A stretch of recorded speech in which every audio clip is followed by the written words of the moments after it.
Welcome to Mastering CS Candid Leader Insights, the podcast where we deep dive into the world of customer success with industry leaders. I'm your host, Irina Cismas, and today's guest is Jeroen Kuiper, Director of Customer Success at OpenUp. Jeroen, welcome, and thanks for joining us today. Thank you. To start, I'm curious, how did you first find yourself in customer success? You've got a unique path that started in HR and recruitment. What brought you into CS and what keeps you engaged here? Thank you. Yeah, so indeed, I didn't just jump in at OpenUp in this way. There's a story before. So I started my career, like you highlighted, in recruitment. I think back in 2010 or 2011, I joined a recruiting firm that was part of a large engineering business called Fluor, an American engineering company. And was a very interesting time in my career, just coming out of school, trying to get hold of a new skill, right? And what I really enjoyed about recruitment was that I had the opportunity to get someone a new job, right? To help someone and impact them and their family.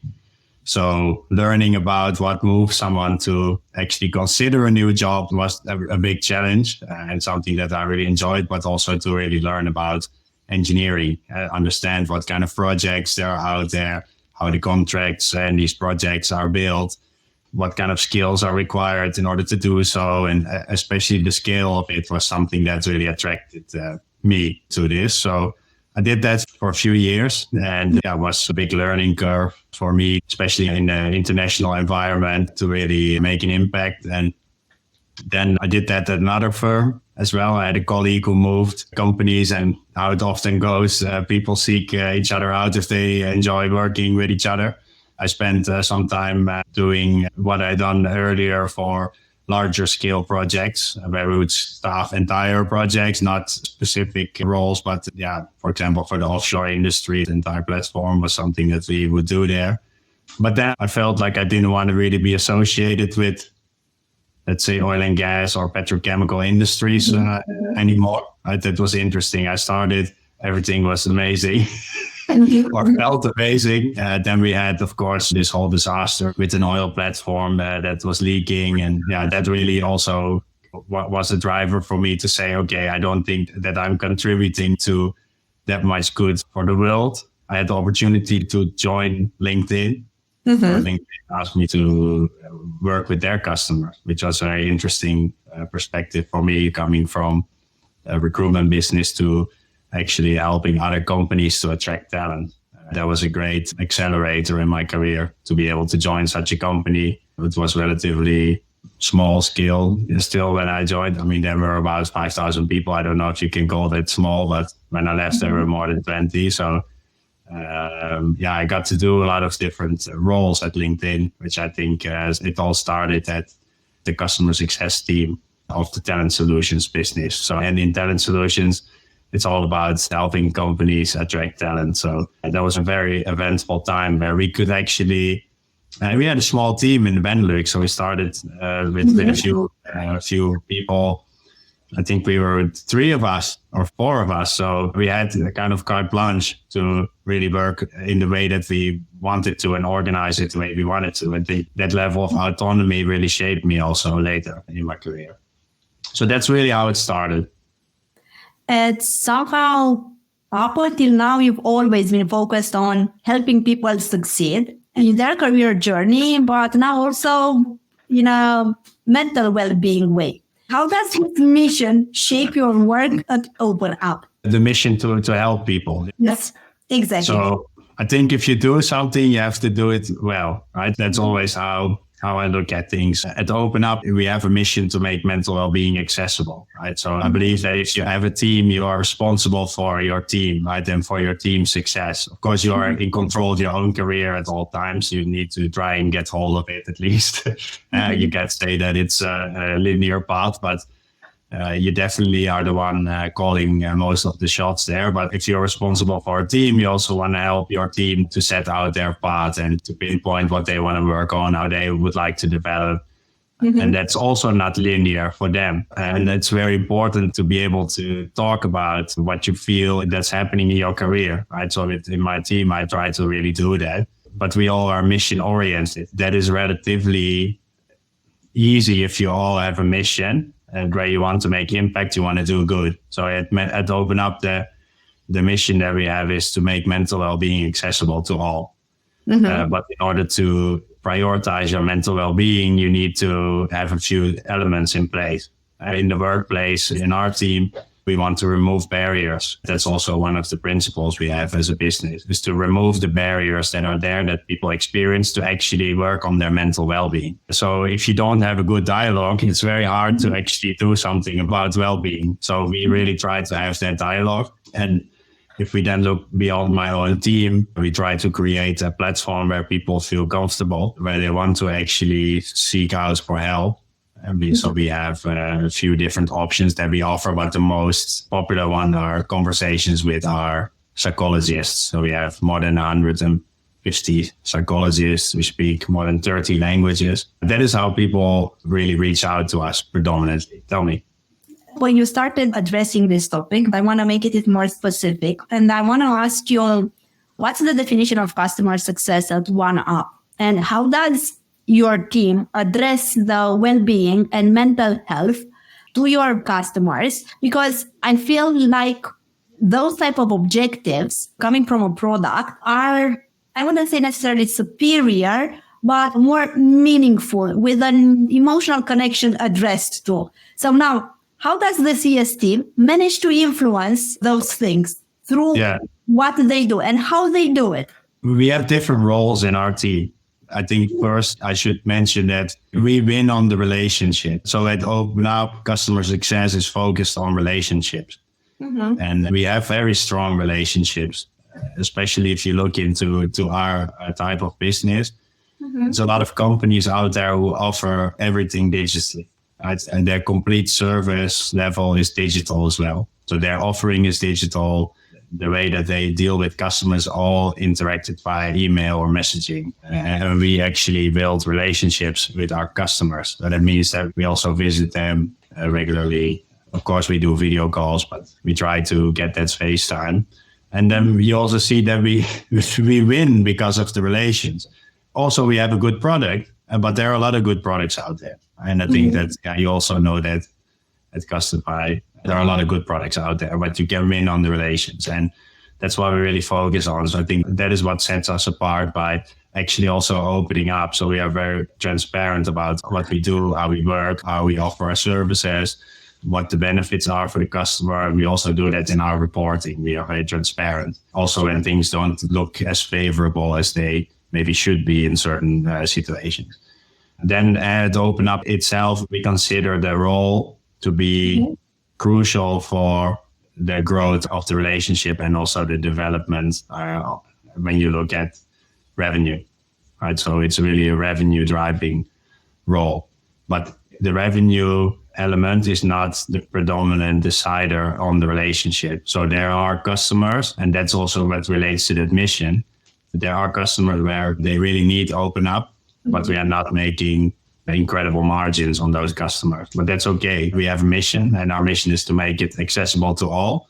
So also in my team, we recognize that we need to make sure that we get customers that are very excited about our product, right? That really love to use our product. And sometimes that has more value than to make the best margins on what we deliver. And I think that's not very common in business, but for us, it's about doing good business, right? And you cannot do good business if your users are not satisfied with their services. And that's where we come into play. And we have an interesting approach where in the early phase of customer success, we have an implementation team who really go deep with the customer. And I think that really sets the relationship up for success. So we have a 3-month super intense implementation phase where we engage senior leaders in the business, where we get executive sponsors on board, but where we set really clear objectives and goals together with the customer on how would they like to make mental well-being accessible and how are they going to see that through. And in that phase, that 3-month phase, that's where we can really set ourselves apart because we built the foundation to actually build on thereafter. And then someone else will take over after that implementation has been done. So basically, you have in terms of roles, so in the team, you have the implementation role. Do you have a dedicated role for onboarding, where there's a handover between implementation and the TSP? Yeah. And we also, for the smaller segments, we have someone who is running onboarding in cohorts. Okay. So we also bring customers together, which is very interesting dynamic, because customers have a challenge and they want to address that challenge, and it's related to well-being, right? And if you look in business, there are often a few things that have to be addressed in order to make something accessible, and that is something that is not per se very secretive. So our customers are quite happy to talk to each other about how they can engage the right stakeholders and how they can really motivate leaders within the business to be more open and be more in tune with what's going on within their teams. And that's actually a very nice dynamic. You mentioned something interesting, and it's the first time when I'm hearing onboarding based on cohort. Can you expand a bit on the process? How does this look like?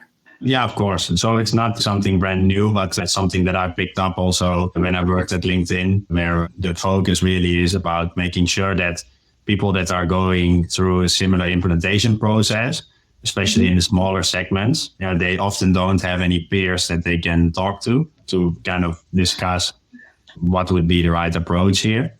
And if you look at, let's say, the larger scale things, they are revenue-wise small customers, but that doesn't matter, right? It is about trying to solve their challenge. So we figured that we cannot give every customer an individual implementation like we do in the larger segment. Mm-hmm. But we did want to really provide them with something valuable, and it may be sometimes even more valuable than if you would have one person helping you, if you have multiple people listening along and sharing ideas. So it's a workshop setting where initially a consultant is talking to the group and explaining them, okay, what are we going to do? How are we going to set the scene? And then the interactive element is where they actually collaborate with each other on how can they motivate and how can they engage the right people in their organization. Who would they need to engage? How would their communication look like? What are the next steps that they could take? When do they believe it's success, etc.? Just to be able to also get that conversation going, kind of also opening up about this. So that's the whole kind of mantra that we have at OpenUp, is we try to get the conversation going and have people to open up about mental well-being and also how to engage people into this mindset. How do you keep your team's well-being in check, especially in a high-growth environment? Any tips for our audience that help maintain this balance? Yeah, that's a good question. So when it comes to well-being, every person is different, right? So you don't want to have a one-size-fits-all, one-size-fits-none situation. So I tell my team that they are the ones that know themselves the best, right? So they know where their pitfalls are and where their strengths are. And also when it comes to well-being, we have a bi-weekly meeting with my team. There we often talk about well-being. So I ask them how they're doing. I try to have a meaningful conversation with them. But I also really encourage people to be open also in the team. So when we have a team setting, every meeting we have also a well-being score. We literally rate our own well-being and we call out why the score is what it is. That might feel daunting, but for us, it's very normal to do this. And you see also that as time goes, it's progressing and people are becoming more open to that. And if I understand what's going on there, right? So in the well-being score, we always give a little talk over. So, hey, my score is low. I had a very bad night. That's a good trigger to know. Or, hey, the score is low, but it's not because of my workload. And then those are small nuggets that you can use in order to address. And if someone scores below a 6, I always ask them, or below a 7, so a 6 or lower, I always will ask them, what's going on? Is there anything we can do to help? Yeah, and we review workloads, we review what we ask people to do very regularly. I'm very straightforward about this. So if there's something on your mind, then I want to hear it. But that doesn't mean that we don't have high workloads or high pressure. We've done quite a big growth over the past 2 years. And that also means that people join a startup or a scale up, right? They are here for the dynamic environment, but we also ask quite a lot from our people. So yeah, that doesn't mean that because we are doing well-being as a business, we are ourselves in very low pressure environments. Speaking of this, how do you balance the need to scale from a business perspective with maintaining the personal touch? Yeah, that's a good question. Of course, you always need to do the concessions, right? We have our own psychologists. So I think we have a superpower there, right? We have 150 psychologists. So finding how you can have your own sanity is very important. You're going for that walk, doing the exercise, and we challenge each other to do so. Now with the customers, we also challenge our customers to be healthy, right? And we also call out what we see. But when you talk about scaling and the need to keep it personal, there will always be concessions that you have to make. So if you're going to go into a conversation and you want to be super prepared, then you're going to have to spend more time on it. So how do we make sure that we maintain this? We have tools, we use solutions that help us to create better summaries. So we don't have to make the notes ourselves, for example, in our meetings. That helps us to be much more engaged in the conversation, so that when we have that meeting, that it is way more engaging and we can have a meaningful conversation also with customer. We reevaluate our book sizes constantly. So we always look at, okay, what should the small segment look like? Do we need to make that smaller? Do we need to make that bigger? Do we go for a cohort approach? Do we engage customers based on specific topics, or do we do that based on value, etc.? So we always will go for the content route. So we always try to match on specific topics that are related to them and their business. And we try to ask customers, what are they trying to achieve? Then we always benchmark that again. So we always go back to that and see, okay, what can we do different? When it comes to that personalization element, there are many tools that we can leverage for this. And also in our newslettering, we are now, for example, overhauling the newsletters to make them more personal. Initially, we had quite a broad newsletter approach, which worked very well. We have very high click-through rates and open rates, but I believe that we can do a better job to get higher open rates. And I think you can only achieve that by being more personal. Speaking where I want to remain on the business side of things, and I want to ask you if you feel, or at least there were situations in my case where I feel like in order to grow the business and scale or achieve the business KPIs, I somehow needed to sacrifice the well-being of the team, and the other way around. So now I'm curious, were you ever in a difficulty into picking sides, where you managed to keep a balance between the business side and the team side? I believe in the first team and second team principles. My peers are my first team. With them, I can discuss things in a different level, right? Then we discuss how we can manage to get to certain results and how we can make sure that we don't jeopardize anything in our teams, and how can we get there without feeling that we are doing something that we shouldn't. We're all quite principled in that, and I think that's a very good thing. In my team, you sometimes have to be tough, right? If you collectively as a company decide what your path is and what your OKRs are, where we're all gonna hammer home on in this quarter, we will sometimes need to do things that we don't really want to do at all times, or that we sometimes feel are very difficult, or maybe so ambitious that they're not 100% attainable. But I think that's okay, because we as a team, we also discuss these challenges that we foresee. And also in the team that I manage, we also are open about if we feel that things are too ambitious or they're too difficult to obtain or attain. So yeah, I don't particularly see that we are crushing their ability to deliver or achieve, or that we are going so far that we ask things that are unattainable. We will never do that. We are always ambitious, but we are human. So I think the human element, and that's also our product, anything should be discussable, and we always listen to each other. So yeah, it's not really been the case that we had such unreasonable asks. No, I really don't believe that. And as OpenUp grows, what unique challenges do you face in customer success? In growth, I think in the current business environment, it's very important to retain your customers. And maybe even more than ever so. It's expensive to acquire customers. On the marketing side, I know cost of acquisition is very high. So yeah, it is. Also from a marketing perspective.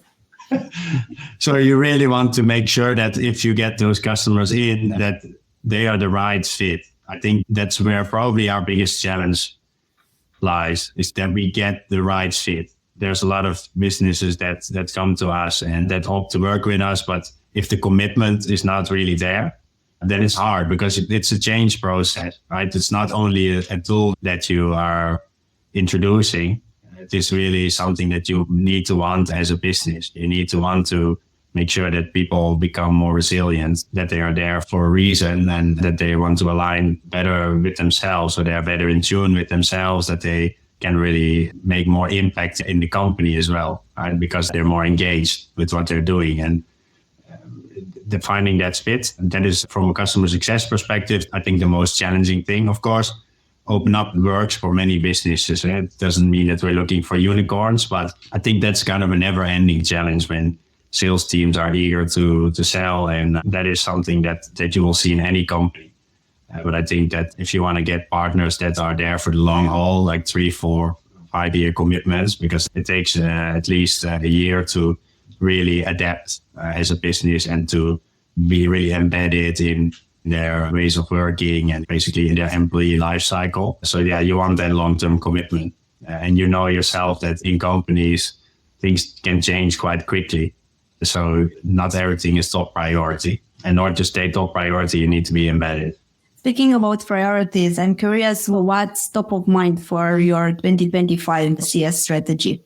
What are your specific goals? What do you want to achieve next year in terms of CS? I think our goals are related to building a simpler framework. So a simpler customer success and measurement framework that customers can recognize themselves in. So building an external communication path, basically, on which customers can identify, okay, where am I on the journey to making mental well-being really accessible? I think that now what we currently have is a very solid model that we have in place, but we need to make sure that it's very clear for customers what they're going to get. And that's something that we are now working on, to make sure that the people that we are intensively working with have an easier job to transcend what the impact is that we are making together on the business and on the people. Sometimes that is still difficult to convey because we are not always talking about very tangible things. If you have a conversation with a psychologist, by default, that isn't very tangible. Yeah, what is tangible is there was one conversation, but the impact that has made on you as an individual, that is something that we are now developing further to be able to show that there are multiple angles to that. And it's absolute no-brainer from an investment perspective to invest in a solution where you can address the mental well-being of talent in your business, right? Retaining talent longer, not having to replace them, making sure people don't go on a sick leave, their engagement on the productivity itself and business results. It is absolute no-brainer. There's so many studies, but to make that more tangible and not only a numbers game, that is something that we are working on. And that will be our challenge for 2025, including the growth that we are going through. So still hiring more talent and refining the way that we operate. And in a nutshell, what do you think you need? What kind of support or resources does your team need in order to achieve those ambitious goals for next year? For the measurement frameworks, we need real close alignment internally, actually. But we also need a few very dedicated customers that would like to test that for us. So that is one of the first steps. And we are closing in on this, so I'm confident we'll manage. But when working very closely with a few customers would be something we absolutely need to get that voice of customer. And then from maybe more of a tools perspective, we will most likely take steps in our BI side of things. So we done a mega project on improving our BI literacy in the company. So we have a very strong data and analytics team that builds reporting for us on, let's say, aggregate level, so that we can now really see like what is the movement that is being generated through our actions. So we can really see what impact we are making from a customer success perspective on activation numbers, etc. Yeah. And I think then the next challenge is to translate that further into building a more personalized approach for that scale customers, right? So that every customer can have a very personalized approach based on their activity and their maybe action or inaction. So we can keep them accountable on the objectives they set and keep that very personal. But I think for that, we will need to tie some things together to be there. But I do believe it will happen in 2025. So I'm very excited about it. Awesome. If there's one prediction you have for CS next year, what would that be? What do you think would happen in the industry? I think it will be all about personalization. Okay. Yeah. So managing more workload, managing it smarter, triggering automation, kind of like a conductor. So I think the CS teams will be more of conductors than orchestra players, so to speak. I think that's my prediction. I do believe that there will still be an incredible need also for that personalized touch, but really managing time, I think, will become more important than ever. Before we wrap up, I'm curious, who has been a big influence in your career and what's the best advice they've given you that stuck with you up until now? That's a very hard question because there are so many people. Name drop them all. Where are they? Most of them. So first of all, my parents have been very influential because both of them always worked. And every evening we would sit at the table and talk about our days. And I would hear so much about their lives and their careers. They both had very good careers. So I heard a lot about decision making, about conflict, about solving and resolving conflict, about to hire people and the whole story. So I think that definitely from them. And also advice there was when you do something, do it well, do it good, see it through. So that definitely from them. And I think throughout my career, my first manager, I learned so much from him. My mate, Guido at LinkedIn, we worked together. Also Simon Patterson, my manager then. He was definitely someone who did very good in stakeholder management. I think that's something I learned from him. And I have so many people that I've worked with that I don't believe in having one person that is your like mentor. I have many people that I would consult and listen to. And I think you can learn something from almost anyone and everyone.